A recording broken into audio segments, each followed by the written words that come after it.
English में होते हैं, होटलों के नाम सब इंग्लिश में, मतलब स्कूलों के नाम देखें, इंग्लिश आपको में एक आ बात गए। बताऊँ, हमारी 22 करोड़ आवाम में से जो है ना, वो 70-80% उर्दू समझती है, इंग्लिश नहीं समझती। बिल्कुल। लेकिन हम वो उस चक्कर में कि हम मॉडर्न नज़र आ जाएं, बड़ा वो नज़र आए, हम दूसरे की ज़बान इस्तेमाल में लगा हुआ है। हालांकि उर्दू में करना चाहिए। मैंने अपने घर के बाहर उर्दू में नाम अपना लिखा।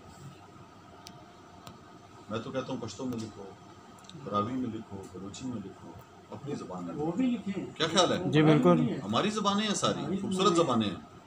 पंजाबी में लिखो, हर एक में लिखो, सिंधी में। मुझे खुशी होती है सिंध में जाओ, शनाख्ती कार्ड भी सिंधी में, वहाँ पे रोड के नाम भी है, तो हमारी ज़बान है ना। उन्होंने इस चीज़ का एहसास शुरू से रखा है और ये होना चाहिए, क्योंकि सिंधी होगी तो फिर उर्दू भी होगी। अब आप पश्तो देख लो, होगी तो आपको उर्दू जो भी होगी।